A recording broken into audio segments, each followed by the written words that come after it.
నేను I was sitting on a 1000+ crore డబ్బులో కూర్చున్నప్పుడు మీ విజిటింగ్ కార్డ్ ఇచ్చే స్టైల్ కానీ మీరు మాట్లాడే విధానం కానీ చాలా చేంజ్ ఉంటుంది. అవును, ఎవరినైనా కొంటాను, ఎవరినైనా తీస్తాను. ఆయన ఎవరిని కూడా నేను అడగలే, పరిచయం కూడా చేసుకోలే. I spoke like this and the history says that was the greatest meeting ever had అని అన్నీ అయినాక నాకు చెప్పాడు, సార్ నేను మీరు రాసిన 3వ కంపెనీలో చైర్మన్ నేనే అండి. అమ్మా నాకు కొవ్వు ఎంత ఉంటుందండి? 17. నేను చెప్పాను 3వ కంపెనీకి చైర్మన్ నేనే. నేను చెప్పాను, సార్ ఇప్పుడు కూడా చెప్తాను sir, my statement still remains that I'm going to buy. ఆయన షాక్ అయిపోయాడు. అంటే నార్మల్గా మీరు కంపెనీ చైర్మన్కి నేను మిమ్మల్ని కొంటానంటే పొరపాటు చెప్పని మీరు పారిపోతారండి. కరెక్టా? ముఖ్యంగా కామన్గా ఇట్స్ అ కొలోకియల్ లాంగ్వేజ్లో మీ గురించి నేను ఏదో కమెంట్ చేస్తుంటాను, అన్న సారీ నేను I'm not really mean it, నేను అట్లా చెప్పలేదు, అది మార్చే మిమ్మల్ని కొనపోతానండి. ఆయన నవ్వేసిపోయాడండి. ఇది అయిన ఒక 10 రోజులకు నాకు నా పిఏ పరిగెత్తి వచ్చింది. నేను అప్పుడు సింగపూర్లో ఏం కంపెనీ సార్ ఏమైనా పరిగెత్తి వస్తే పిఏ పరిగెత్తి వచ్చి, సార్ మీరు బంగీలో ఉంటే please rush to my cabinet, fax వచ్చి ఇచ్చింది. వాళ్ళు రాశారు నాకు, ఆ company chairman, if the numbers are right I'm ready for a sale అని. వాహ్, అది భారత చరిత్రలో, ప్రపంచ చరిత్రలో నంబర్ 1 కంపెనీ అండి Parke Davis. Gelusil company, Pfizer the first company to cure the world. వాళ్ళ 18 పేటెంట్లు కొన్నామండి. దాని title buying a company or a cup of coffee అని బుక్ వచ్చిందండి. నేను కాఫీ షాప్లో కాఫీ తాగినప్పుడు ఒక కంపెనీ డీల్ అయింది. ఎలాంటి పేటెంట్ ఉండింది సార్ ఆ కంపెనీ? Almost all 18 products are Phensedyl no product, almost 18 products are brand. వాళ్ళు ఒకరిదే ఫౌండింగ్ రీసెర్చ్ ఆ కంపెనీ కొనేసాను. ఇది కొనే దాంట్లో మా పైపు మా చైర్మన్కి చెప్పానండి, ఇది కొనపోతున్నాను. చెప్పారు, ఆల్రెడీ నేను అందరు పిచ్చోళ్ళు అంటున్నాను నాన్న, ఎవరికి చెప్పక పని ఎంతవరకు. ఎందుకంటే పిచ్చోళ్ళ 18 కంపెనీలు ఎవడు కొంటాడు. సరే కొన్నామండి. అది ఏమొచ్చింది, ఆయన బోర్డ్ ప్రెస్ మీట్ పెట్టాం. ప్రెస్ మీట్లో ఆయన అన్నాడు, జోక్ ఏమంటే నువ్వు ₹2 తక్కువ చెప్పినా నేను అమ్మింటాను. నేను చెప్తే నీకు ₹5 జాస్తి అయినా నేను కొని ఉంటానండి. అండ్ మా చైర్మన్ ఇచ్చిన డబ్బులో 1/4 దాన్ని కొన్నానండి. మా చైర్మన్ ఆ కంపెనీకి ఒక డబ్బు ఇచ్చాను, దాంట్లో 1/4 కొన్నానండి. అది అయినాక ఫైజర్కి 48 కంపెనీలు కొన్నానండి. ఫైజర్కి 48 కంపెనీస్ని కొన్నారు. టుడే అంత పెద్ద కంపెనీ నంబర్ 1 పొజిషన్లో, that is the land mark acquisition in the world.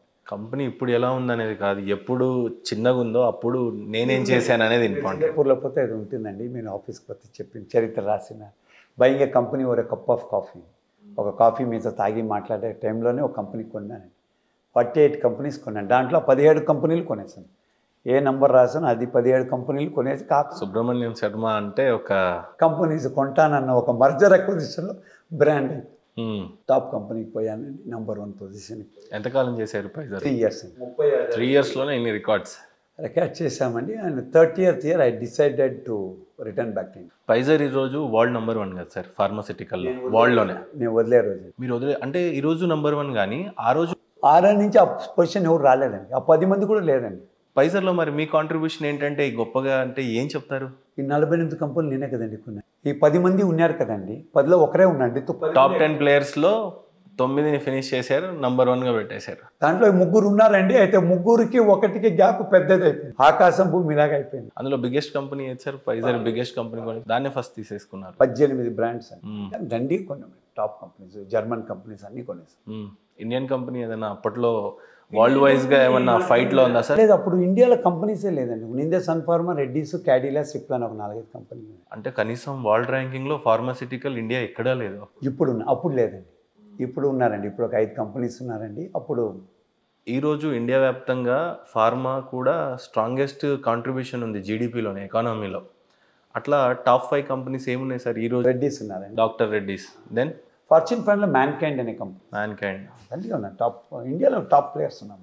ఇప్పుడు ఎందుకంటే మన cost of manufacturing has become very low, exports బాగా అయినాయి. It is not about the research అండి, రీసెర్చ్ ఏమీ లేదు, బట్ మ్యానుఫ్యాక్చరింగ్ కాస్ట్ తగ్గిపోయిందండి. ఫైజర్లో ఫెయిల్యూర్ ఎంప్లాయీగా కనిపించిన మీరు, కానీ అదే ఫైజర్ని నంబర్ 1 పెట్టడంలో మీ కాంట్రిబ్యూషన్ అంత స్ట్రాంగ్గా ఉండింది. ఎలా సాధ్యమైందంటే, ఆ ఒక వారం తలుపేసుకొని ఉన్నప్పుడు మనం ఏమి చేత కానప్పుడు ఇది ఎన్నప్పుడు వాళ్ళు చెప్పిన పాయింట్ కరెక్ట్ అండి. అంటే ఒక వ్యక్తి నేను పోయాను నా కంపెనీ గ్రో అయింది ఎంతోమంది అనుకుంటారు, అది లేదండి, అది న్యాచురల్ గ్రోత్. మన కాంట్రిబ్యూషన్ అనేది స్టాండ్ అవుట్ అవ్వాలండి. దాంట్లో ఈ మరి ఒక మేము ఆ కాలంలో ఎవడు కొనేవాడు లేదండి, కొంటానని చెప్పేవాడు లేదు. ఒక ధైర్యం చేసి అలా ఒక ఈ దోవ పోతేనే అవుతుంది అన్నప్పుడే పోయాల్సి వచ్చింది. లేకపోతే నేను ఒక ఆర్గానిక్ గ్రోత్ అవ్వాలంటే ఈరోజు అవ్వదండి. ఈరోజు అది ఒక ట్రెండ్ సెట్ అయిపోయింది. ఈరోజు ప్రతి ఒక్కడు ఇంకొన్ని కొంటున్నాడు ఈజీగా. మీరు చూస్తుంటారు రోజు ఈ కంపెనీ ఆ కంపెనీతో మధ్య. సో మరి ఆ రోజుల్లో అసలు కల్చర్ లేదు, అంత సాహసం చేసే డబ్బు లేదు. నేనే ఉన్నాను మళ్ళీ మిమ్మల్ని ఎందుకు కొనాలి? ఒక మీ చిత్రరంగంలో కానీ ఫిలిం ఇండస్ట్రీ కానీ స్టూడియోస్లో కానీ ఒక పెద్ద స్టూడియో వచ్చి చిన్న స్టూడియో కొనేస్తున్నాడు ఇప్పుడు. ఆ కాలంలో అట్ట కాదు, నేను ఒక స్టూడియో వాడు ఒక స్టూడియో అని ఉండేవాళ్ళండి. నీ కాంపిటీషన్ ఇది, నా కాంపిటీషన్ నాది. ఇప్పుడు కాంపిటీషన్లో క్వాలిటీ అనేది ఒకటి ఉంటుంది, సబ్జెక్ట్ అని ఉంటుంది. అది కాకుండా మిమ్మల్ని నేను అనగదొక్కడం అనేది ఉండేది కదా. అది it is not that I'm snubbing somebody. కానీ కొనడం అనేది బిజినెస్ అక్విజిషన్.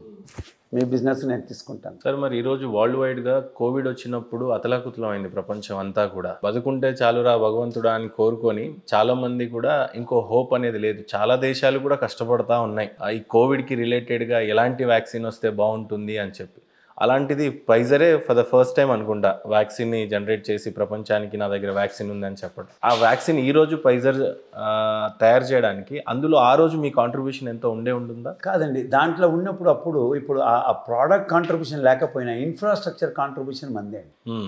ప్రపంచవ్యాప్తంగా మనకు ఉన్నప్పుడు ఇంత ప్రొడక్షన్ చేయగలిగిన ఒక శక్తి వచ్చింది. దానికి కొత్త క్రెడిట్ మనం తీసుకోకూడదు కానీ, బట్ ఇన్ఫ్రాస్ట్రక్చర్ అంత పెద్దగా పెదక్కపోయింటే మనకు అవకాశం వచ్చేప్పుడు మనం మ్యానుఫ్యాక్చరింగ్ చేసే అవ్వకుండా ఒక స్థానం ఉండిండు. సో ఇప్పుడు మనం ఇన్ఫ్రాస్ట్రక్చర్ కొన్ని వల్ల కంపెనీ ఫ్యాక్టరీస్ కొన్నాము. సో ఫ్యాక్టరీస్ కొన్న వల్ల మీకు ఆటోమేటిక్గా ప్రొడక్షన్ కెపబిలిటీ పోయింది. ఇప్పుడు ఈ కాలంలో ఎవరు కనిపెట్టారు, ఎవరు చేశారనేది వాళ్ళ క్రెడిట్స్ మనం తీసుకోకూడదు. ఆ స్థాయిలో నిలబెట్టడానికి పిల్లర్స్ ఇంపార్టెంట్ కాబట్టి ఇప్పుడు ఏ ఒక్క కంపెనీ అయినా కూడా ఒక ఫస్ట్ జనరేషన్ ఎంటర్ప్రెన్యూర్గా నేనేం చేస్తానో వచ్చే కాలంలో ఆ వ్యక్తులు ఉంటారు. ఈ కాలంలో ఇప్పుడు నా ఒక వ్యాపారంలో నేను ఉన్నా కూడా ఇంకో 10 ఏళ్లలో ఇంకోటి వస్తాడండి. సో క్రెడిట్ ఆయనది మనం తీసుకోకూడదు. బట్ అయితే ఈరోజు చేసిన ఎఫర్ట్ ఉంటుంది.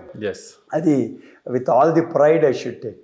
ఫైజర్ కంపెనీలో you are the remarkable and greatest CEO అని చెప్పొచ్చా సార్? చెప్పొచ్చండి, 100% చెప్పొచ్చు. వాళ్ళు చెప్తారండి, నేను చెప్పకపోయినా. ఎలా రిమైండ్ చేస్తారు, ఎలా మిమ్మల్ని జ్ఞాపకం చేసుకుంటుంటారు వాళ్ళు? అంటే నా రూమ్ డెడికేట్ చేశారు. There is an lab created there on my name. So ఇది ఎవరన్నా పోతే సింగపూర్లో వెళ్తుంటారా సార్ ఎప్పుడైనా? అప్పుడప్పుడు హలో హాయ్. 2 years పోతాను. ఒక అల్యూమిని కాలేజ్ లాగానే ఉంటుంది నాకు. అది మెమోరీస్ ఆర్ లైక్ కాలేజ్. అన్నీ ఒక లెర్నింగ్ కదండి. మీరు ఒక్కొక్క స్టేజ్లోనే ఒక లెర్నింగ్ ఉంటుంది. ఎలా వీడుకోలు పలికారు మరి ఫైజర్కి? లేదండి, ఆ టైంలో నాకు పెళ్ళి అవ్వాల్సి ఉండే. డాడీ హెల్త్ వచ్చిపోయిండే. సెకండ్ థింగ్ వచ్చి మెయిన్ థింగ్ తెలుసా సార్, మనం డబ్బు లేకుండా ఉద్యోగాలు లేకున్నది దండిగా కనపడిందండి. నన్నే నేను మర్చిపోయాను ఒక కాలం. అంత సంపాదించేసారు. సంపాదించేదే కాకుండా ప్రపంచాన్ని మర్చిపోయాను. మీకు లారల్స్ ప్రైడ్ పెద్దగా వచ్చినప్పుడు పక్కన వాడు మనతో ఉన్నవాడిని మర్చిపోయినాము, మన కష్టాలని మర్చిపోయినాం. ఒక విధంలో సంతోషం, అయితే ఎన్నో విషయంలో నేను మర్చిపోయానండి. నాకు ఎవరు సంపర్కం లేకుండా అయిపోయింది. సో కొన్ని రోజుల్లో నాయనకు ఒళ్ళు బాలని తెలిసినాక అప్పుడు అనిపించి మళ్ళీ రిటర్న్ రావాలి. వచ్చానండి. వచ్చినాక తెలిసింది మనం మాటి వాళ్ళు చాలా మంది ఉన్నారు ఉద్యోగాల కోసం, ఒక అవకాశాని కోసం. ఆ ఒక్క ఫ్లైట్ కెన్యాకు పోయేదానికోసం కాచుకుంటే వాళ్ళు వేలాల కొద్దీ ఉన్నారని అనిపించింది. కానీ మళ్ళీ పోయే మనసు రాలేదు. ఎందుకంటే కడాపికి ఎంత చేసినా కూడా ఒక మజ్జిగన్నం తినే వ్యక్తి నేను. నా ఖర్చు చాలా, ఈరోజు కూడా అదే ఖర్చు. మీరు చెప్పారు కెన్యాలో పోతే బ్రెడ్ తిని మజ్జిగ కర్డ్స్ తిని బతికినవాడిని.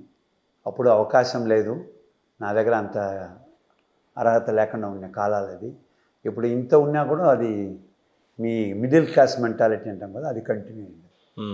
సో యూ హ్యావ్ టు అని చెప్పి అప్పుడు 2003లో ఏమండి పేపర్స్ ఎలా పెట్టారు ఫైజర్ ముందు? అది చాలా ఎమోషనల్ అయిపోయిందండి. It is not easy. ఆయన అడిగాను, పోయినప్పుడు ఆయన అడిగాడు ఎందుకు పోతున్నాను అని. ఇప్పుడు తమాషకి చెప్పాను, నేను పెళ్లి చేసుకోపోతున్నానని. ఆయన అన్నాడు పెళ్లి చేసుకుంటే పిల్లల్ని తేవచ్చు ఇక్కడికి కదా. నేను చెప్తే పెళ్లి చేసుకునేది నా ఒక వైఫ్ని కాదండి, నా దేశాన్ని అని చెప్పాను. So I can't bring my country to Singapore అని చెప్పాను. ఆయన వదిలేశాడు. అంతవరకు పట్టుకున్నారు, ఒక 4 రోజులు వదలలే. చెప్పండి పెళ్ళి అయితే పెళ్ళాన్ని పిలుచుకొని వచ్చు, దేశాన్ని పెళ్లి చేసుకునేవాడు వాపస్ ఎట్ట పిలుచుకొని వస్తాను. I'm adapting my country, so I can't bring the country back in. So that was the stage. మీ ముందు కూర్చోవడానికి ఒక అర్హత కావాలి. ఫైజర్ లాంటి కంపెనీకి సీఈఓగా ఉండడం, సన్ ఫార్మాకి ఆ తొలి అడుగులు మీరు ఉండటం, నాకు ఆ అర్హత ఉండాలి అడగడానికి. It's all about luck and ఏమంటారు, ఒక అదృష్టం ఉంటే మీ ముందు కూర్చొని అడుగుతున్నా క్వశ్చన్. బట్ నెక్స్ట్ నేను అడగబోయే క్వశ్చన్కి నాకు అర్హత లేదు, బట్ నేను అడగాలి అని అనుకున్నా. చాలామంది భారతదేశంలో నాలాంటి యంగ్ ఎంటర్‌ప్రెన్యూర్స్ అందరూ థింక్ చేసేది ఏంటంటే, మీలాంటి సీఈఓస్‌కి భారతదేశం మీద దేశభక్తి ఉండదేమో. ఫైజర్ లాంటి కంపెనీకి సీఈఓగా వెళ్ళారు. They founded foreign companies. Microsoft CEO కానీ, గూగుల్ సీఈఓ కానీ, భారతదేశంలో టాప్ ఐఐటీ క్యాడర్లో ఉన్నటువంటి ఎనీ పర్సన్ ప్రపంచ దేశాలకి సీఈఓగా ఉంటున్నారు. వై కాంట్, అంటే ఇక్కడ మీకు అకామిడేట్ చేసే పని లేకుండిందా? అంటే అంత కంపెనీస్ లేవని మీరు వెళ్ళారా? లేదా మీరు చదివినటువంటి బుక్స్ కానీ, నాలెడ్జ్ కానీ ఎక్కువైపోయి ఆ దేశాల్లో ఆ కంపెనీస్లలో చేస్తున్నారా అనేది ఎలా చూడాలో తెలియదు కానీ, but biggest companies in the world దానికి సీఈఓస్గా భారతీయులే ఉన్నారు. వాళ్ళల్లో దేశభక్తి ఉంటే భారతదేశంలో ఉన్న కంపెనీస్ని నంబర్ 1గా పెట్టవచ్చు కదా అనే ఒక విమర్శకి తావుండింది. దాన్ని ఏ రకంగా మీరు సమర్థిస్తారు? సార్ దీంట్లో ఒక విషయం నిజంగా చెప్తాను సార్. పోయేప్పుడు దేశభక్తి లేదని పోమండి, ఆకలితో పోయాను. మొదటిసారి చెప్పాను. ఆకలికి పోయినప్పుడు మనకు పోయే ప్రయాణంలో సుదీర్ఘ ప్రయాణంలో నీకు సంతోషం ఉన్నప్పుడు వెనక్కి ఎవడు చూడండి, కష్టం. అది అది అది నియమం, అది లైఫ్ అంతే. Life is all about that. నీకు ముందర పోతా తోటలు చూసుకొని మంచి గార్డెన్స్ చూసుకొని ప్లెజెంట్ లైఫ్ ఉన్నప్పుడు, అంటే వాళ్ళకి భక్తి లేదు ప్రేమ లేదని కాదండి, ఓ జీవితం హ్యాపీగా జరుగుతున్నది కానీ అన్నప్పుడు 99% మనం తిరగడం అనేది కష్టం అండి. అంటే ఎంత సీఈఓ అయినా పొట్ట చేతి పట్టుకొని ప్రయాణం చేయడమే. సార్ నేను ఫస్ట్ వాచ్ నాకు 120 రూపాయలండి, హెచ్ఎంటీ వాచ్. ఈరోజు నా దగ్గర ఒక్కొక్క వాచ్ ఒక 50 లక్షలు ₹1 కోటి కొంటానండి ఒక వాచ్ కానీ. ఎంత నవ్వుస్తుందంటే, ఒక కాలంలో ₹1 ఉంటే రిటైర్ అయిపోతాను అనుకున్న కాలం అది. సో మీరు చెప్తారు కదండి, ఇది అందరికీ దేశభక్తి ఉందండి, నో డౌట్ అండి. నేను I know all the CEOs అండి, అందరితో మాట్లాడుతుంటాను. వాళ్ళకి దేశభక్తి లేదని మాత్రం కాదండి. అయితే ఆ ప్రయాణంలో ఏమవుతుందంటే, బాగా ఉన్నప్పుడు ఎందుకు ఉంటాం. ఇప్పుడు మీరు మంచి టీ ఇచ్చారు, తాగాను, హ్యాపీగా కార్లో పోతాను, ఫ్లైట్ ఎక్కుతాను, దిగుతాను, ఇది ఒక ప్లెజెంట్గా ఉన్నప్పుడు దిగి నేను బస్సులో పోతాను అనే వాళ్ళకి అది అవ్వదు అనేది ఒక 100%. ఇక్కడ ఉన్న స్టేట్కి ఎయిర్పోర్ట్కి పోతాను, ఫ్లైట్ ఎక్కుతాను, దిగుతాను, అక్కడ కార్ వస్తుందండి, పోతాను, ఇంట్లో పోతాను, ఏసీ వేస్తాను, పోతాను. ఇది ఒక ఆర్గానిక్ వే.